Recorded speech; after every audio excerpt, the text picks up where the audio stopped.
Hello students, तो चलिए आज हम लोग शुरुआत करते हैं क्लास 9 के एक्सरसाइज 12.1 के क्वेश्चन नंबर 6 का, जो कि है the following table gives the distribution of the students of two sections according to the marks obtained by them. तो इस क्वेश्चन में हम लोगों को क्या बोला गया है कि हमें जो नीचे टेबल गिवन है उसमें हम लोगों को दो सेक्शंस के स्टूडेंट के बारे में डिटेल्स गिवन है, ठीक है, जैसे सेक्शन ए और सेक्शन बी, और दोनों सेक्शन के कितने बच्चों को कितने मार्क्स मिले हैं इसके रिलेटेड हम लोगों को डेटा गिवन है। जैसे कि आप लोग टेबल में यहाँ देख सकते हो, सेक्शन ए में मार्क्स हम लोगों को कितना गिवन है, 0 से 10, 10 से 20, 20 से 30, 30 से 40 और 40 से 50। और उसके बाद 0 से 10 कितने बच्चों के आए हैं, 10 से 20 कितने बच्चों के आए हैं, 20 से 30 कितने बच्चों के आए हैं, 30 से 40 कितने बच्चों के आए हैं, 40 से 50 कितने बच्चों के आए हैं, ये भी दिख रहा है। सेम इन्फॉर्मेशन हम लोगों को सेक्शन बी के लिए भी गिवन है। जैसे कि यहाँ पर भी आप लोग देख सकते हो, 0 से 10 5 बच्चों के हैं, 10 से 20 के बीच में 19 बच्चे हैं, 20 से 30 के बीच में 15 स्टूडेंट्स है, 30 से 40 के बीच में 10 स्टूडेंट्स है और 40 से 50 के बीच में सिर्फ 1 स्टूडेंट है, ठीक है। अब इसके रिलेटेड हम लोगों को क्वेश्चन क्या गिवन है कि रिप्रेजेंट द डेटा या marks of the students of the both sections on the same graph by two frequency polygons.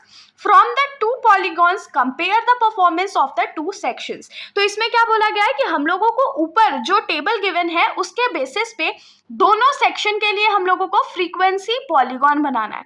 और सबसे इंटरेस्टिंग इसमें क्या है कि फ्रीक्वेंसी पॉलीगॉन जो बनेगा वो सेम ग्राफ पे होना चाहिए, दोनों के लिए अलग अलग ग्राफ हम लोगों को नहीं बनाना है। और उसके बाद हम लोगों को ये भी कंपेयर करके बताना है कि कौन से सेक्शन का परफॉर्मेंस जो था वो बहुत ज़्यादा अच्छा था, ठीक है। इतना तो हम लोगों को समझ में आ गया, लेकिन क्वेश्चन यहाँ पर क्या राइज होता है कि फ्रीक्वेंसी पॉलीगॉन हम लोग बनाएंगे कैसे। तो आप लोगों को याद होगा कि जब मैंने इस चैप्टर की इंट्रोडक्शन वीडियो पोस्ट करी थी तो वहां पर मैंने मेंशन करा था कि फ्रीक्वेंसी पॉलीगॉन दिखता कैसा है। आप लोग फ्रीक्वेंसी पॉलीगॉन दो तरह से बना सकते हो, एक हिस्टोग्राम के थ्रू और एक लाइन ग्राफ के थ्रू। तो क्योंकि हम लोगों को यहाँ पर दो सेक्शंस का डेटा बनाना है या दो पॉलीगॉन्स एक ही साथ बनाने हैं, इसीलिए हम लोग यहाँ पर लाइन चार्ट के थ्रू इसको बनाएंगे, ठीक है। अब बनाएंगे कैसे वो देख लेते हैं। तो देखिए, फ्रीक्वेंसी पॉलीगॉन बनाने से पहले हम लोग कुछ वैल्यूज है जो यहाँ पर फाइंड करेंगे। फ्रीक्वेंसी पॉलीगॉन बनाने के लिए हम लोगों को क्लास मार्क बनाना बहुत ज़्यादा इंपॉर्टेंट होता है, बनाना या निकालना जो होता है वो बहुत ज़्यादा इंपॉर्टेंट होता है। अब क्लास मार्क का फॉर्मूला क्या होता है, क्लास मार्क निकालते कैसे हैं।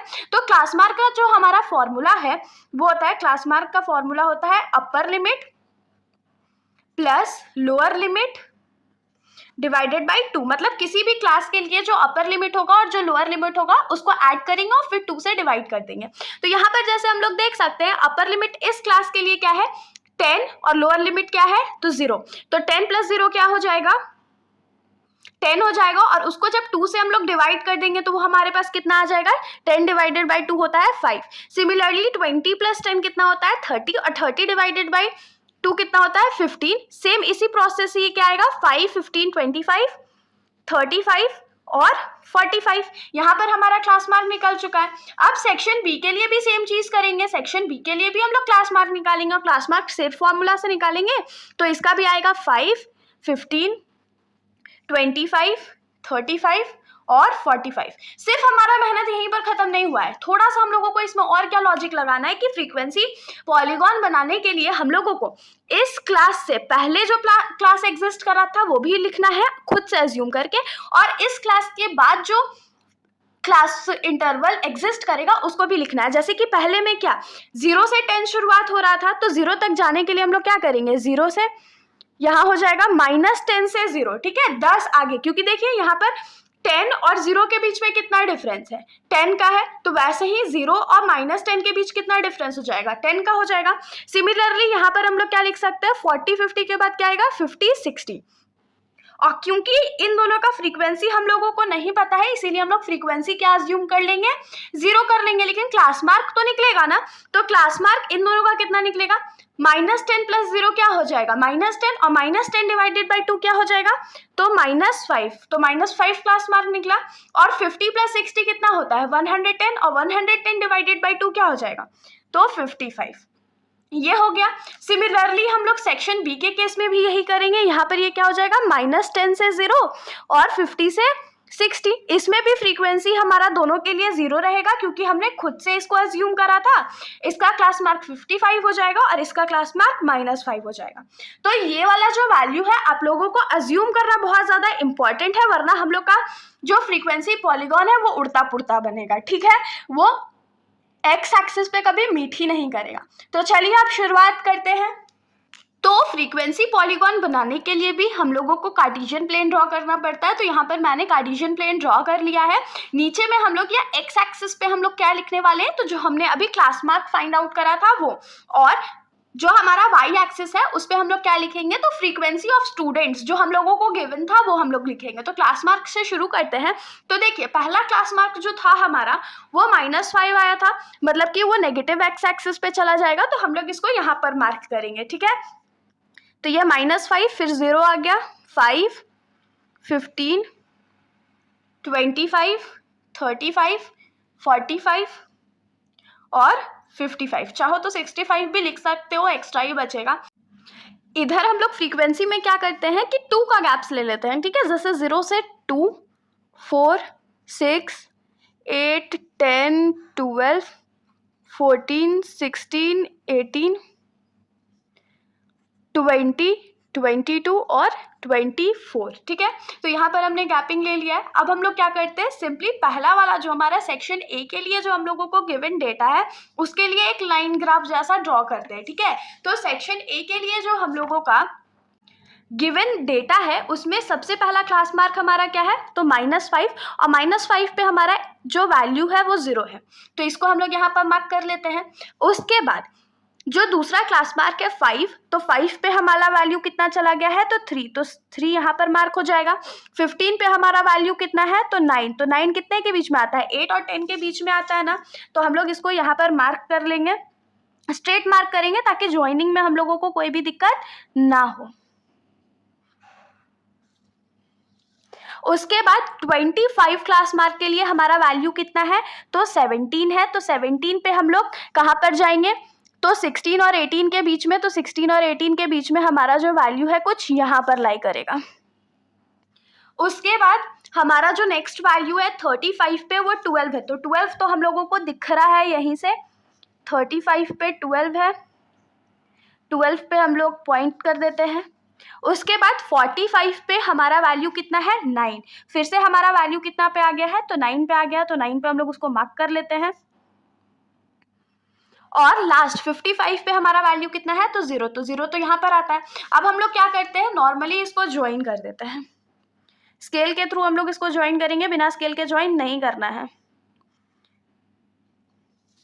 एकदम नॉर्मल ज्वाइन करना है और कुछ भी इसमें दिमाग नहीं लगाना है।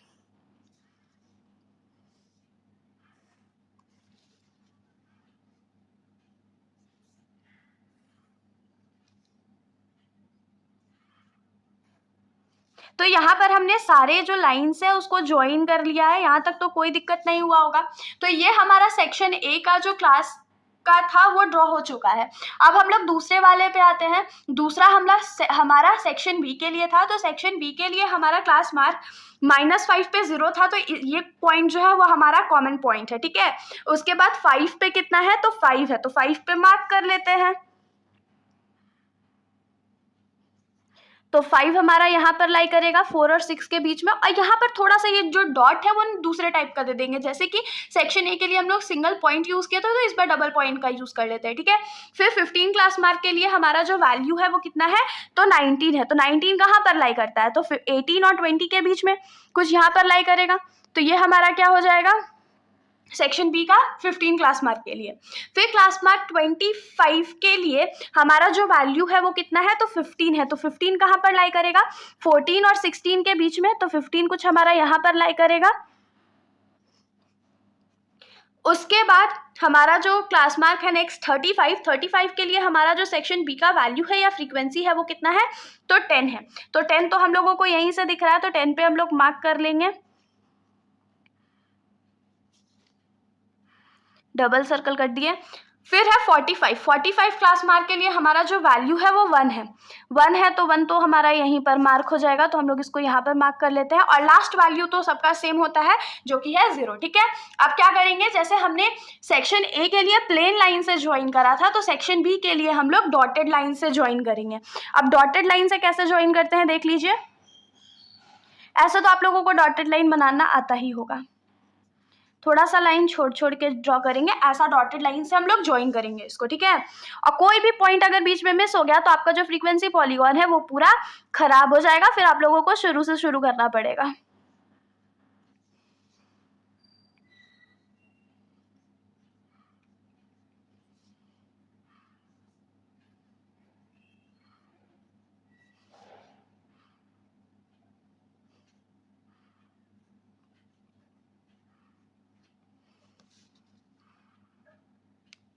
ये हमारा लास्ट ज्वाइन हो गया। तो यहाँ पर आप लोग देख सकते हैं कि हमारा जो फ्रीक्वेंसी पॉलीगॉन है, डबल फ्रीक्वेंसी पॉलीगॉन, वो रेडी हो चुका है। अब आप लोग बोले कि ठीक है, इतना तो हम लोगों को समझ में आ गया कि सेक्शन ए के लिए हमने कैसे ड्रॉ करा और सेक्शन बी के लिए हमने कैसे ड्रॉ करा है, लेकिन सर को कैसे पता चलेगा कि हमने सेक्शन ए का कैसे ड्रॉ करा और बी का कैसे ड्रॉ करा है। तो यहाँ पर देखिए हम लोग क्या करेंगे, यहाँ पर थोड़ा सा मार्किंग कर लेंगे। जैसे कि हम लोग दो रेक्टेंगुलर बॉक्सेस बनाएंगे यहाँ पर। जैसे कि यहाँ पर स्ट्रेट लाइन ड्रॉ करेंगे, तो स्ट्रेट लाइन किसके लिए था, सेक्शन ए के लिए था, तो हम लोग यहाँ पर लिख देते हैं सेक्शन ए।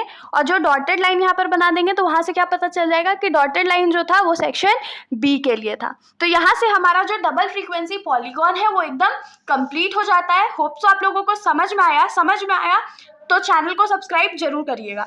अब हम लोग से इस क्वेश्चन में एक चीज और पूछा क्या गया था कि इन दोनों फ्रीक्वेंसी पॉलीगॉन्स को देख करके हम लोगों को बताना है कि दोनों सेक्शंस का परफॉर्मेंस में से किसका बेटर था, या सिंपली कंपेयर कर देना। तो कंपेयर किस बेसिस पे करेंगे कि कौन सा सेक्शन का परफॉर्मेंस जो था वो अच्छा था कि कौन से सेक्शन का परफॉर्मेंस जो था वो बहुत ज़्यादा खराब था। तो चलिए देखते हैं। तो यहाँ पर आप लोग ग्राफ में देखिए, ग्राफ पे हम लोग क्या देख सकते हैं कि सेक्शन एक का जो फ्रीक्वेंसी है, जो सबसे ज़्यादा मार्क्स जो बच्चे लोग लाए हैं वो कितना है, तो वो 45 है। मतलब कि वो 40 से 50 के बीच में जो नंबर ऑफ स्टूडेंट्स है सेक्शन ए के, उन्होंने ज़्यादा अच्छा स्कोर करा ना। तो यहाँ पर हम लोग क्या लिखेंगे कि वी कैन ऑब्जर्व, ज़रूरी नहीं है कि आप लोग फ्रीक्वेंसी टेबल से ही ऑब्जर्व करो, आप लोग जो अभी हमने क्लास मार्क वाला टेबल बनाया था उसमें भी देख सकते हो कि 40 से 45 स्कोर करने वाले बच्चे जो हैं वो सेक्शन ए में 9 है, और 40 से 50 स्कोर करने वाले बच्चे सेक्शन बी में जो है वो सिर्फ 1 है। तो यहाँ पर क्या लिखेंगे कि we can observe that more number of student have scored 40 to 50 marks in section A than in section B. मतलब यहाँ से क्या हो गया कि सेक्शन ए के जो बच्चे हैं उनमें ज़्यादा फ्रीक्वेंसी है, ज़्यादा नंबर ऑफ स्टूडेंट्स जो हैं उन्होंने सेक्शन ए में 40 से 50 मार्क्स के बीच में स्कोर करा है, वहीं पर सेक्शन बी के बच्चों ने उतना अच्छा स्कोर नहीं करा। तो किसी को इस बात को सीरियसली नहीं लेना है, सारे सेक्शंस के बच्चे अच्छे होते हैं, कोई पढ़ाई में अच्छे होते हैं तो कोई किसी और चीज़ में अच्छे होते हैं। तो चलिए यहाँ से हमारा ये जो सॉल्यूशन है यहीं पर ख़त्म हो जाता है। अगर आप लोगों को कोई भी डाउट हो तो आप लोग बेशक कमेंट सेक्शन में पूछ सकते हैं, वरना अगर आप लोगों को वीडियो अच्छी लगी तो वीडियो को लाइक करिएगा और मेरे चैनल को बिना सब्सक्राइब करे कहीं भी मत जाइएगा। Thank you.